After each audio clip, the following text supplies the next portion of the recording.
Hello and welcome to another episode of Vegan Chat. I have my tea and my pajamas, so let's get started.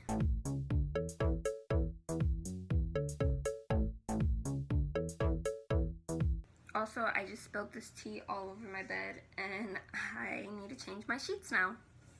Okay, so in this episode, I am going to be talking about Thanksgiving and the holiday season and just how to get through it while staying true to your vegan diet, or maybe you're just been really healthy and cleansing and you don't want to mess that up. There's going to be a lot of family coming, everyone's eating, everyone's enjoying themselves, and you don't want to be left out. It's also a bit hard sometimes to explain to the older relatives how you eat exactly. My first tip, and this is probably like an obvious one, ask them, whoever's cooking, to make lots of vegetables. If you guys are going to a different relative's house, like an aunt or uncle who doesn't really understand how you eat, make sure that you call them about a week ahead. I can't say it. Call them a week ahead of time so that they can prepare for you and just explain to them what you can't have. Now, tip number 2, it's kind of similar. It's basically making sure that you have a hand in the cooking. My mom and aunts are very touchy about people being in the kitchen and cooking while they're cooking. But if you say that you want to help out a little, or just say that you're trying to learn how to cook the dishes, then they would probably be more welcoming to letting you come in and do something. Or you might even be able to just bring your own dish. Okay, tip number 3.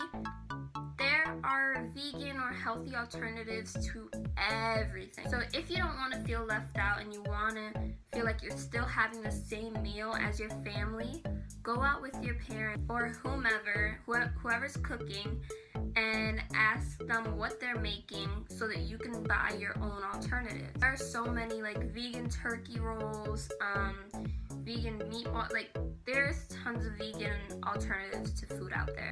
Tip number 4 is more of a general rule to get by. Don't be offended when they start asking you questions, or if they say something that they're not sure of because they're trying to find out. Maybe they're curious and can come off in the wrong way, but maybe they just want to find out how you live the way you live, or why you eat the way you eat. My family is Puerto Rican and Panamanian, and every dish is either like different kinds of meat or cheese or something. But when I'm around, they do put in the effort to make sure there are foods that I can eat, and they ask questions that they're curious about. I think especially around the holiday time, it's a great opportunity to just explain to them what you do and why you do it, and just educate them a little about yourself. And everyone's curious about something, even if they don't know it.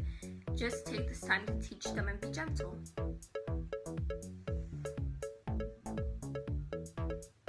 Okay, seriously, I think we're just gonna have to start doing this without tea because it is getting everywhere and all over me.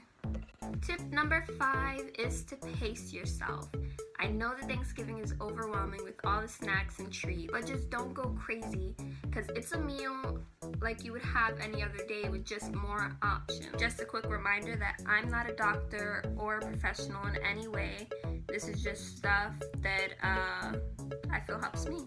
I think a good way to work your way around eating everything is just to have your staples first, then relax and wait for your body to settle down before you have your next plate. And make sure that you're not just wolfing everything down because it's right in front of you, and that you're actually enjoying it. Now, with the sweets and desserts, I'm not gonna lie, this is something that I battle with because I am a huge candy fiend. I love desserts and pies and cakes and all of that. If you're trying to decrease the amount of sugar and sweets that you take in, then just pace yourself and stuff yourself up with vegetables. I think a big deal for me is that in between plates or meals, I like to have a cup of green tea just to help everything digest, and it really helps you not feel so sick after the whole thing is over. You won't get the itis. If you decide to just stuff everything in and to enjoy your meals however you want, by all means do that. Just remember that you'll probably be feeling some way towards it afterwards, but I would just say pace yourself. That food's gonna be there for a few days, maybe about a week. But my last and final tip It's the holidays, so enjoy being with your family. If you're not gonna be with them, then enjoy being with friends. Thank you so much for watching. I hope you enjoyed this video. If you did, give it a thumbs up and subscribe to see more videos by me.